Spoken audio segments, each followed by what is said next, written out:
Good afternoon. That's good morning to our colleagues in the Mountain Time Zone. And thank you for joining Women at Ardent today for our webinar, 3 Secrets on How to Coach People to Success. My name is Martha Crombie, and I'm the Vice President for Marketing and Planning for the Ardent Americas Division, and I'll be your moderator today.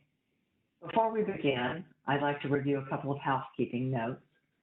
As you know, if you have previously attended a Women at Ardent webinar, all lines are muted,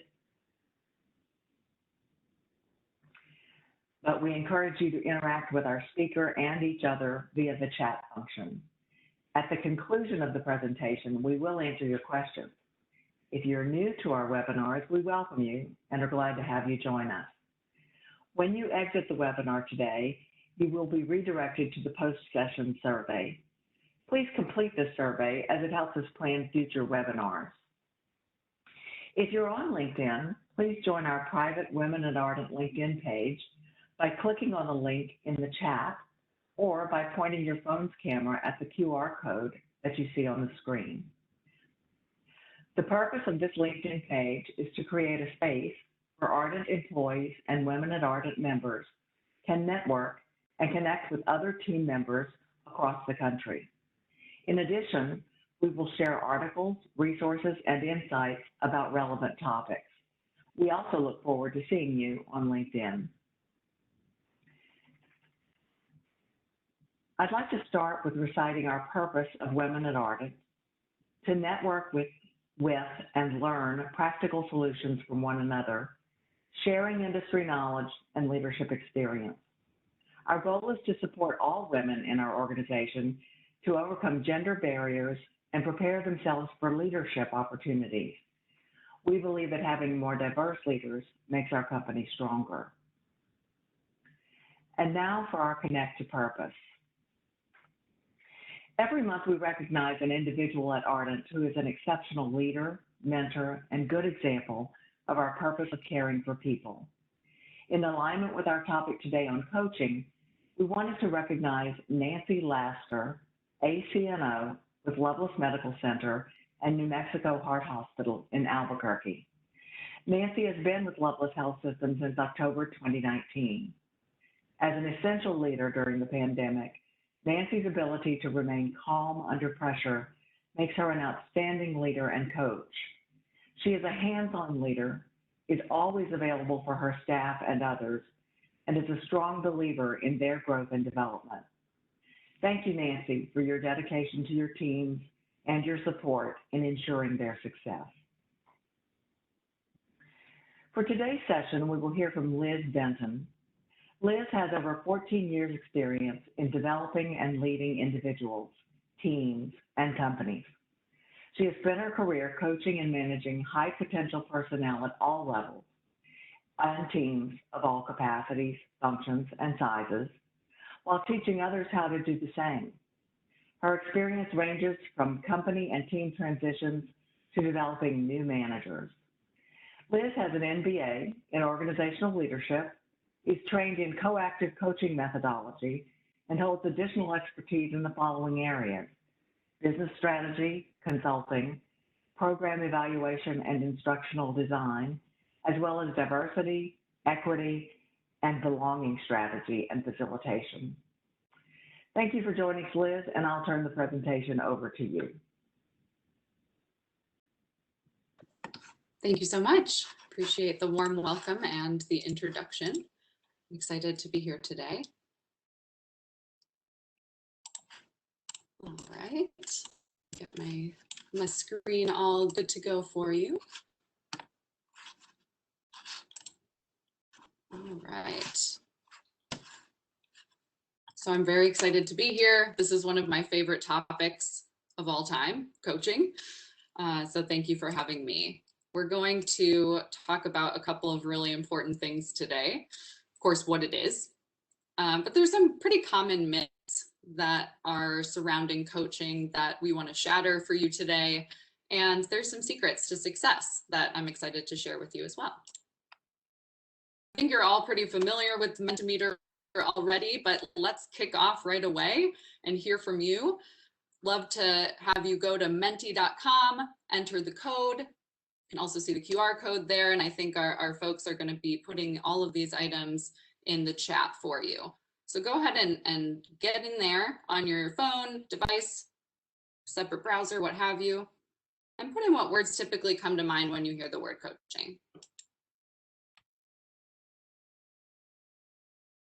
You can go with your first gut level reaction.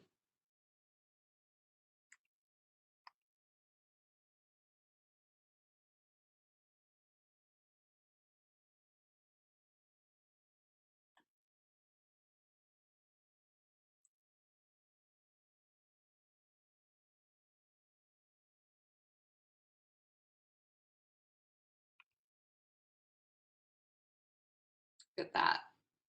Wow. Well, you guys already are in the right frame of mind. I see lots of positive words here: guidance, support, encouraging, learning, dedication.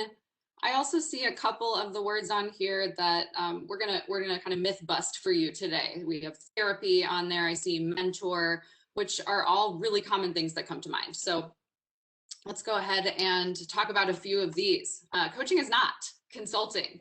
It can be close and commonly interchanged. In fact, I often myself introduce myself as a consultant and coach, and sometimes forget to distinguish between them. But really, individuals or organizations retain consultants for expertise. And while consulting approaches vary widely, the assumption is that the consultant will diagnose problems, prescribe, and sometimes even implement solutions. And with coaching, the assumption is that individuals or teams are capable of generating their own solutions. And with the coach, they're supplying supportive, discovery-based approaches and frameworks. So the idea is really not to provide solutions, give advice, or even really speak to past expertise as the coach had. So not consulting. What else do we have? It is also not training. So let's talk about why it's not training. Training programs are based on objectives set out by the trainer, instructor, instructional designer, whoever is in that role. And though objectives are clarified in the coaching process, they are set by the individual or team being coached, and with guidance, again, provided by the coach. So training also assumes often a linear learning path, especially in a kind of adult corporate learning, and that coincides with an established curriculum. So coaching is really less linear. It's without a set curriculum, and again, often topics can be guided by the coachee themselves. They are really bringing a lot of what they want from the coaching relationship as well to the table, rather than being prescribed goals and objectives. Mentoring is another one, and this one's a little more nuanced, a little trickier.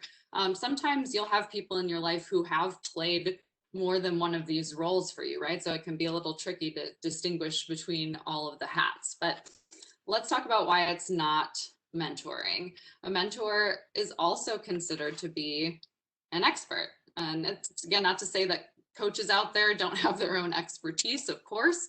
But again, the mentor is really meant to provide wisdom, guidance, all based on his or his own experience, or her own experience, or their own experience. And so you can imagine, you know, you might be saying, wow, look at this person that is at my organization, and I didn't even know you could do this as a job, but I think I want to do this. I have no idea how maybe I should talk to them.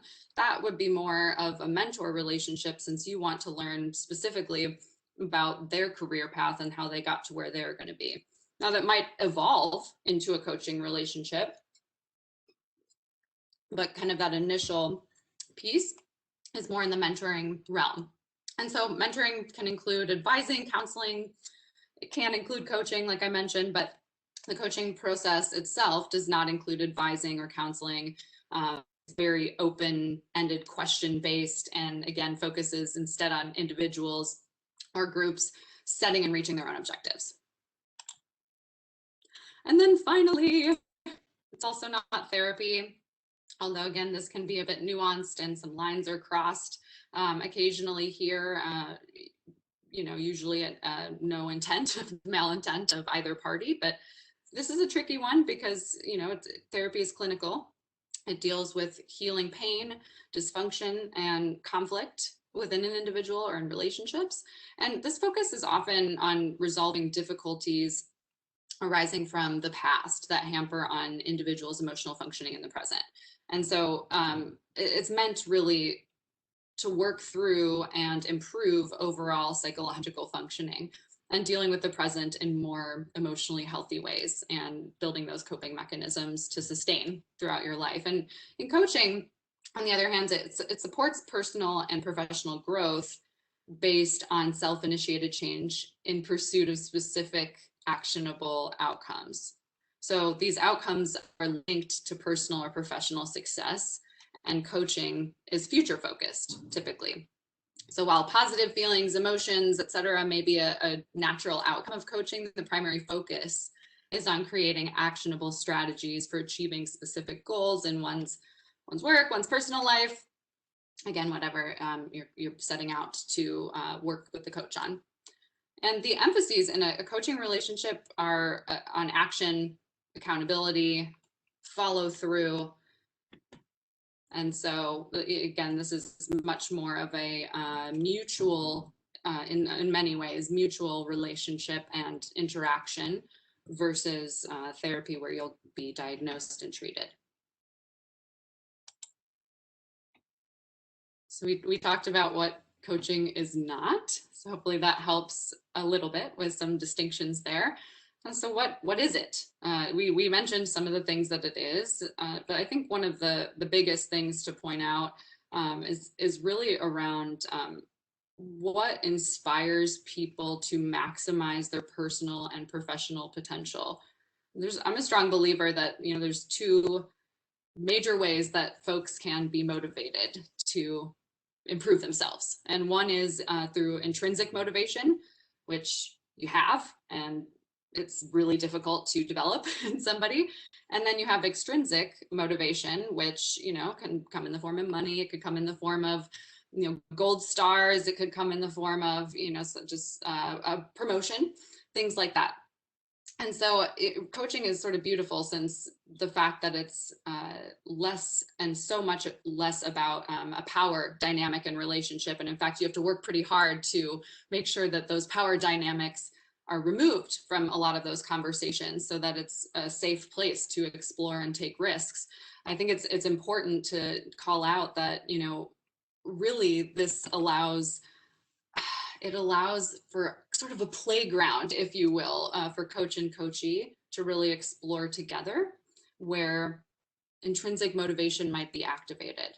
So are you working on things at work that really just drain your energy and, at the end of the day, you just want to lie face down on the floor, because you're so exhausted?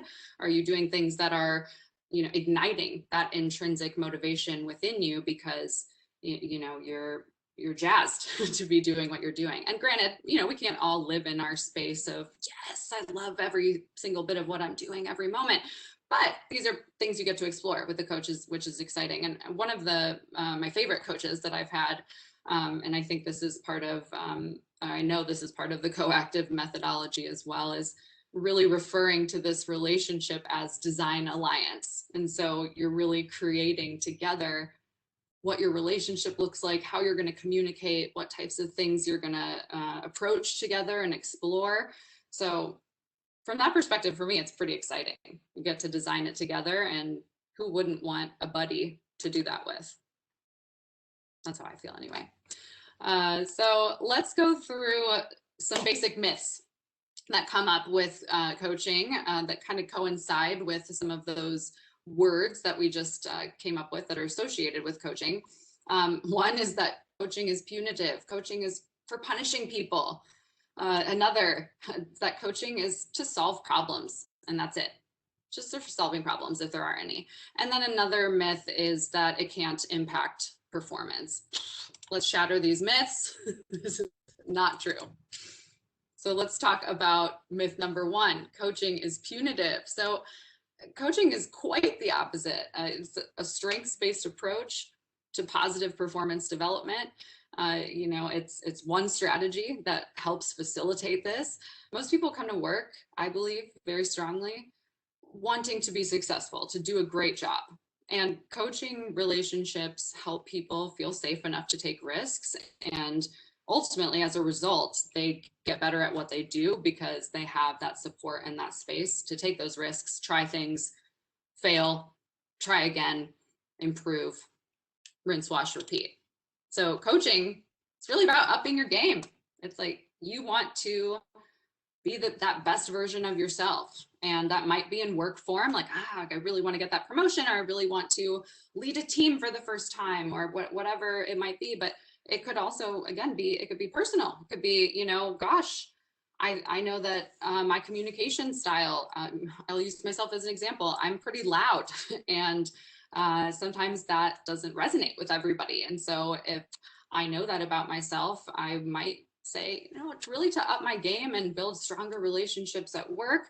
I'm going to be really mindful of who can receive that. So people that want that and match that, sure, great energy. People that maybe don't want to talk at that decibel, not so much. So that could be something that I work on as well.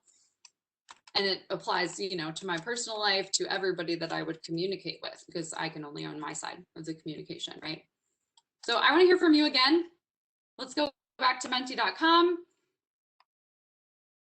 Enter the same code, same QR code. And I want to hear from you.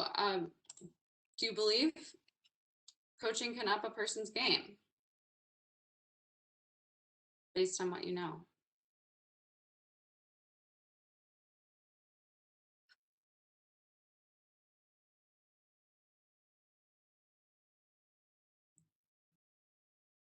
Results coming in, trending up.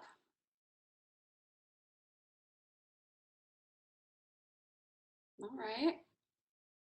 All right. I'd like to see that skyrocket a bit more in the future. And so hopefully that can continue to accelerate for you. Really, it's certainly also not to suggest you shouldn't have a mentor or a therapist or a consultant or any of the things that we mentioned as well.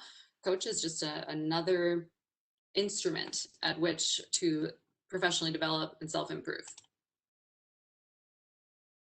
So myth number 2, let's talk about myth number 2. So we just talked about the fact that coaching is upping your own game, which is not simply problems-based, right?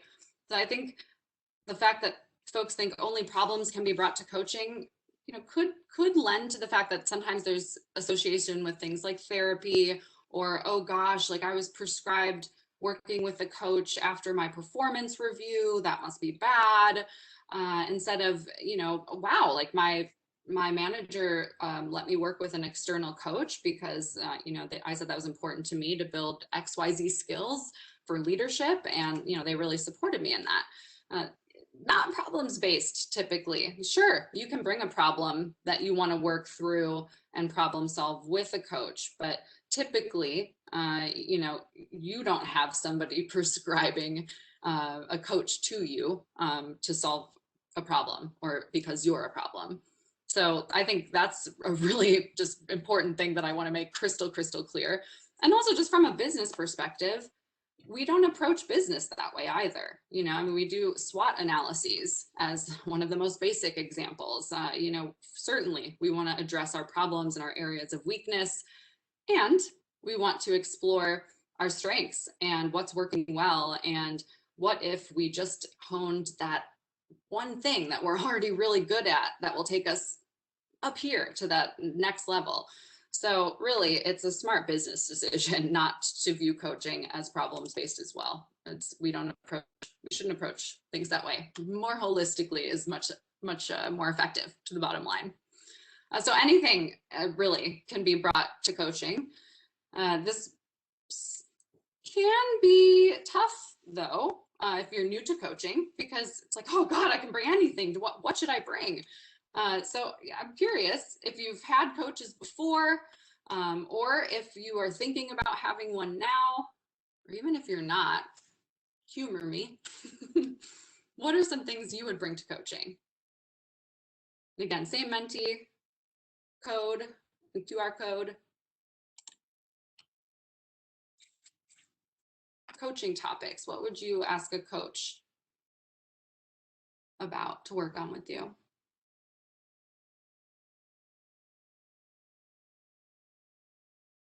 Active listening. That's great.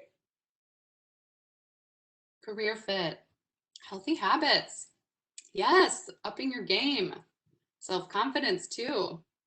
Shifting career goals, empathy, future education pursuits, working with others, new balanced work and family life. Yes, that's a great one.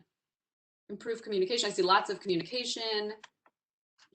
Efficiency, ways to stay motivated. Absolutely. Personal interaction.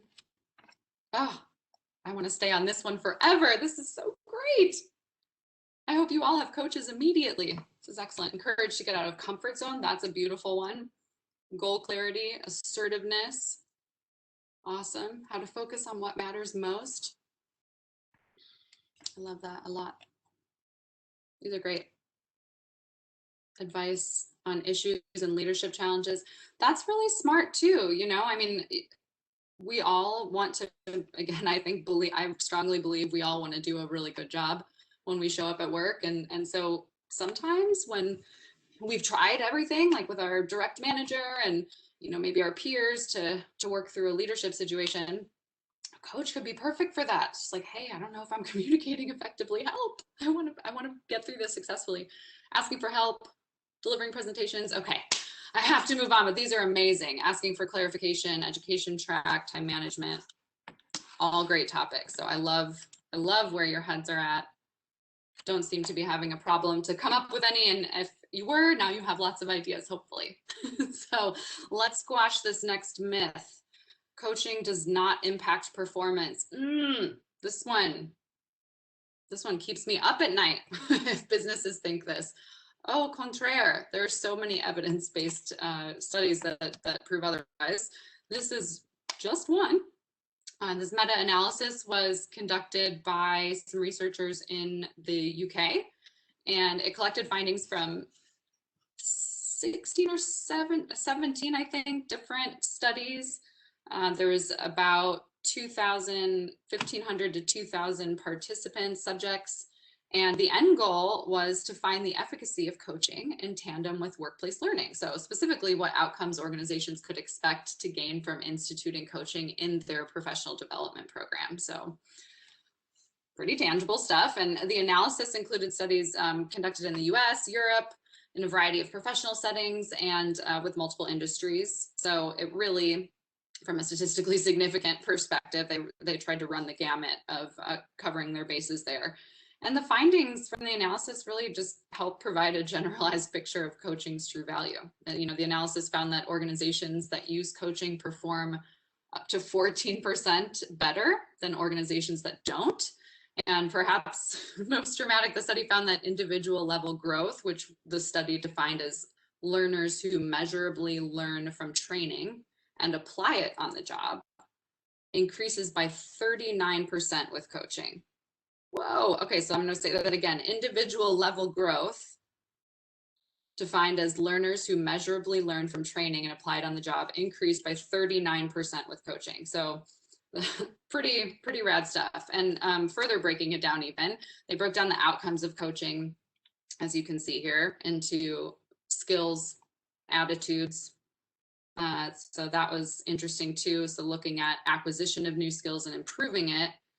And then, like some of you are putting as coaching topics, feeling more motivated or engaged at work. So with coaching, skill-based outcomes increased by 11%, while attitudinal outcomes improved by 20%. So pretty amazing. Again, it's like if we're going back to some of the myths that coaching's problem-based, even this relates to that as well. I mean, it absolutely, it really can improve skills. It's not just about attitude or poor performance or unwillingness and fixing a problem. So this is, again, just one study, and it's very exciting to know that truly, I mean, I've seen countless ROI studies that go truly down to the business metric alignment and association with coaching. So does this help with employee retention, as an example? It does. Typically does. So which of these myths have you heard or believed before, maybe even up to today? I'm curious. Coaching's punitive, coaching can't impact performance, or only problems can be brought to coaching.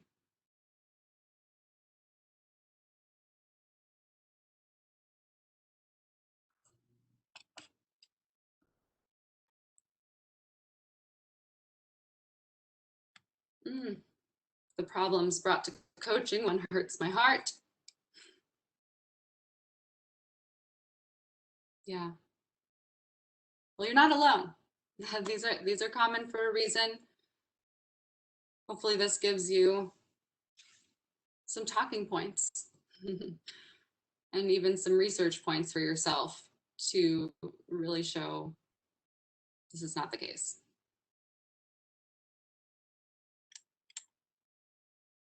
Okay, so if these myths are not true, let's talk about how we can actually be successful in coaching and what does that look like, right? So what is it about coaching that makes it so special and so successful?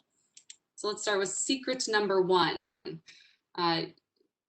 Coaching conversations are typically best started with a performance related question. And so you can see some examples here on the screen. I know you've been working on blank. How do you think it's going? So if you're a people manager, these would be great things to kick off a one-on-one with, right? Like, let's just start with a little bit of discovery, you know, not drilling into, all right, tell me exactly your progress, status update. Let's compare them against your goals. Why aren't you performing? You know, let's scale it back and ask a coaching question. This really sets the tone for the conversation, typically creates a much safer, more even-keeled space, and also just gets the coachee in that reflective frame of mind, which is where you want them, right? So how has it been going? How have you been doing with XYZ project? Or how has that interaction been that we talked about a month ago that you were really struggling with? This will change the course of your conversation. So I want to hear from you again. Big surprise. How comfortable are you with opening a coaching conversation? I mean, have you heard some of those questions before? Was that like a, duh, Liz, thanks for the secret? Or what's your level? I'm curious. Yeah. All right. Got lots of very comfortable. That's excellent. Hopefully that means that it is working for you if you're very comfortable doing it. I don't have any uncomfortable so far. That's great. You'll have to put some great coaching tips in the chat or during some Q&A so I can learn from you. Great. Well, I'd like to see some of those neutrals get to comfortable and beyond. And again, pretty encouraging to see that we don't have anyone uncomfortable in that space. So let's go to the next one. Secret number 2, uncover the real issue. So this is really just, again, building off of what we were just talking about, get them in a reflective space. And truly, this, you know, if you look up different coaching models, this kind of aligns with the GROW model, where you really want to ensure that you're allowing the coachee to share their side of the story, so to speak. And I say it that way just for sake of understanding, not because this is meant to be, again, a problem type scenario where you would be mediating conflict. Potentially you might, but that's not what this is meant to do. Really, it's hey, I might have heard already how your performance went, or I might have seen the numbers, and I'm coming in with a preconceived notion. Maybe I'm even a little ticked off. And if I were to just drill right in and assume what happened, the conversation is going to go really differently. And I'll tell you, 10 times out of 10, the person will respond by shutting down in some way, shape, or form, whether that's, you know, by acting out or by internalizing. Not good. So just ask them what's going on, right? Tell me what went down. What would you do differently? How'd it go? You know, that's all we're talking about right now, is just you sharing. So when you've done this before, or when you're doing this in the future, what challenges do you think you might face when uncovering the real issue? So in this discovery phase, you see you have some options here. Would you be tempted to give your opinion, advice?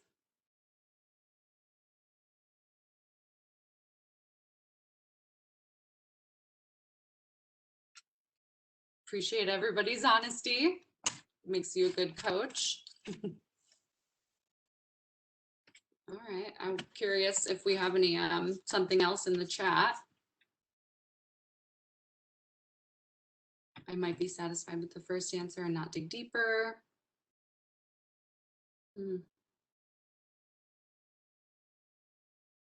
Interesting. I'm curious too about the difference between in how folks are kind of feeling about, I would want to suggest what could be done differently versus I'd be tempted to give my opinion on what went well. That's a fine line for me. That's a fine line. I could just blend them right on together. But these are good to know about yourself, right? This is a perfect coaching topic you could bring to your own coach and say, you know, I just keep interjecting with my own advice, and they did not ask for it yet, and I can tell they shut down every time, and I just am really struggling with stopping myself. Let's work on that. So you're aware. That's the first step to improving upon it, right?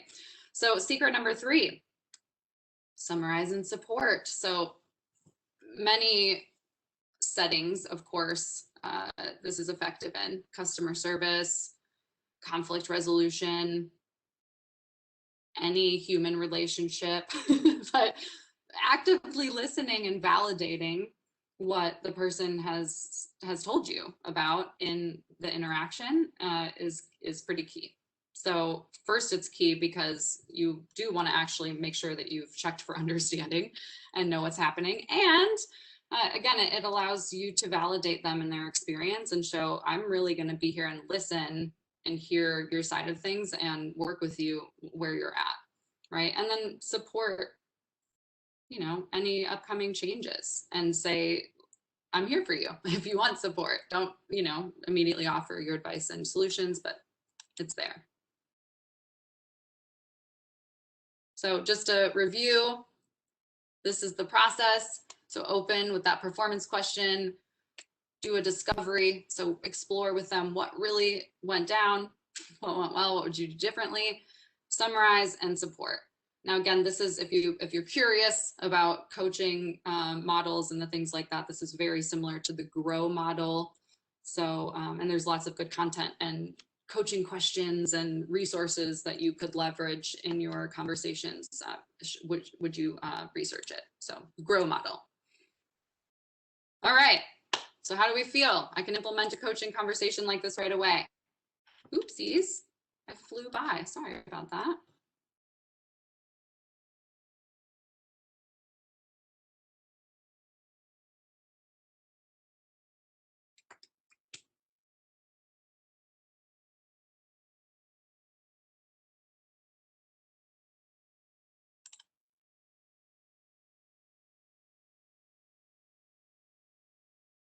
I imagine everybody is ready for coaching conversations, at least the basics. The beautiful thing about coaching is you don't have to know the answer.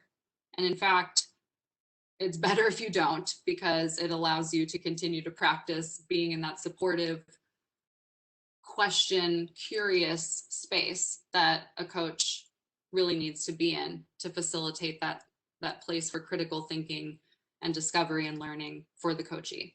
So I have all the faith in the world that y'all are probably doing a lot of this already and hopefully can leverage some of these easy to implement tips. So I want to make sure that I don't go any more over time because I know we want to leave some time for questions.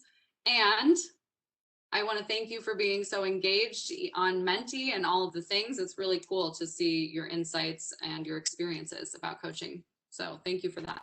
And I will stop sharing my screen, everyone. Thank you so much, Liz. We do have some questions for you. Our first question is a two-parter. I'm hearing an echo. Let's see. We've got it now.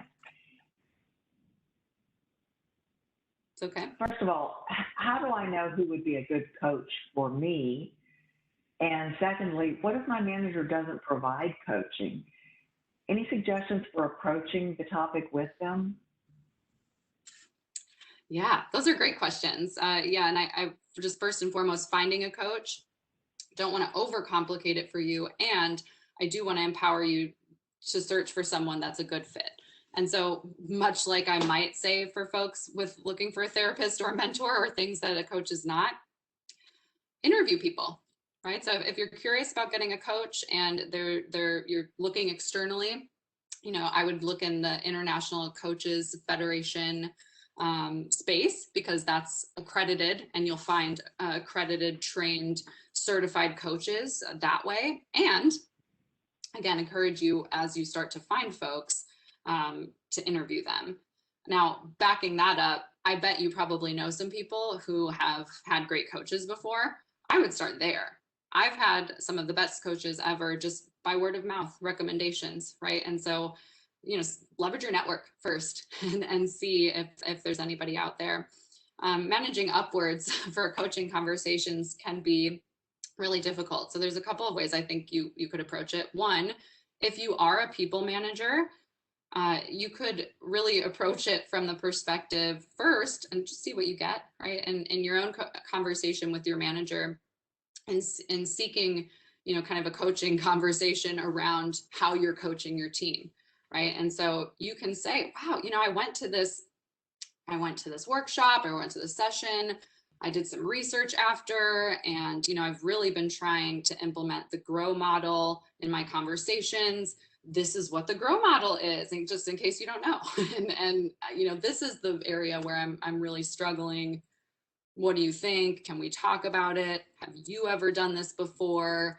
Have you heard of the GROW model? You know, things like that. And so that's an easy one, at least to kind of approach it from the perspective of, you know, I'm really seeking your advice here, and also trying to get a feel for your comfort level and ability to speak to this, so that, you know, maybe following that, you know, you can say, I'd love to have some of these things myself, and, you know, let's try them out. Excellent. Another question. How do you offer coaching to an employee without sounding like you think they need help? Yeah, that's a great question. I think that can be a tough one. I think ultimately it's important to have that design alliance between coaching relationships. And so if you are not their manager and they have not asked to be in a coaching relationship with you, I would be very careful actually about it, and maybe not. You might actually just say, you know what, I can't help myself. I have a coach hat on and I really want to ask you a coaching question. Would that be, you know, crossing your boundaries? How do you feel about that? And just ask for consent. That would be, if you really can't help yourself, that would be how I would approach it. Because really it needs to be that design alliance relationship. Otherwise, start with that performance related question. There you go. Are coaching relationships ongoing, or could you be a coach just for a specific situation and then stop? Also, great question. You absolutely can do it for a specific situation. I think that's extremely important, because there's no reason to pressure yourself to come up with coaching topics on a regular basis if it's not serving you. And so I really believe in topic-based or situation-based coaching. Great. And what would you recommend as resources to help me learn how to be a better coach? Oh, I love it. Yes. First of all, work with the coach yourself.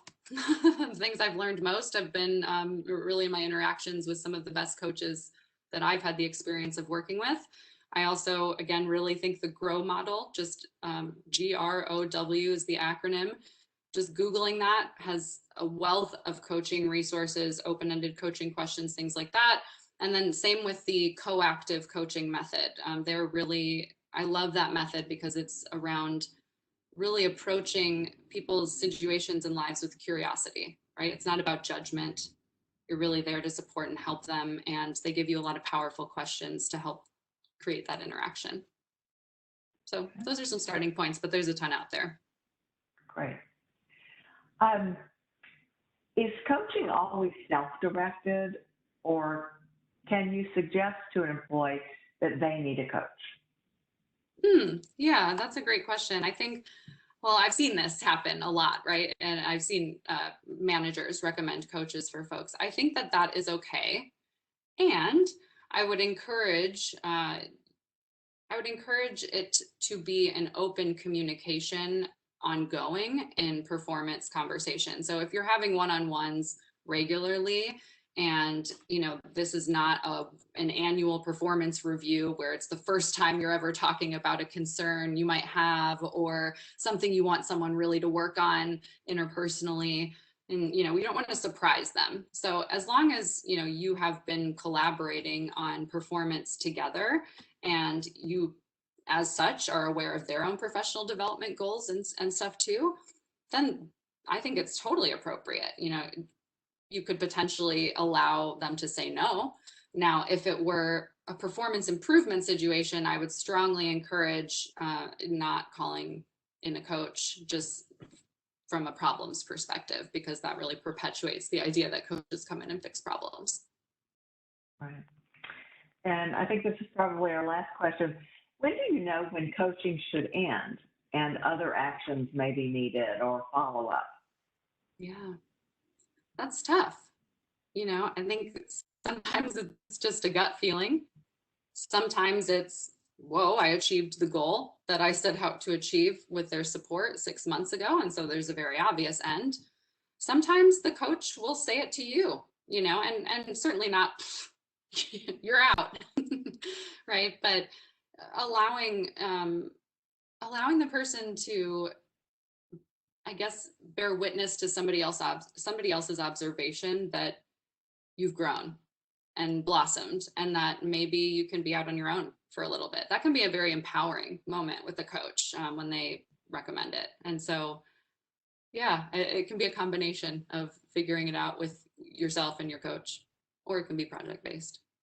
So, great. It's up to Great. you mostly. Liz, thank you so much for sharing your expertise with us today. We really appreciate it. As a reminder, I'd like everyone to use the QR code on your screen to complete the post-session survey, or click on the link in the WebEx chat. Remember, the survey is an integral part of helping us plan future sessions, and your feedback on topics and speakers is essential. It also provides you the opportunity to give us suggestions on how Women at Ardent can better support you. Our next session will be Friday, August 27th, on mastering the space you're in, how to get comfortable, get what you want, and find your brand of success. We'll be hearing from Nina Kumar, our Vice President and Assistant General Counsel at Ardent. Thank you, everyone, for attending today's session. We will email you a recording of this webinar, as well as resources for this session next week. Thanks, everyone.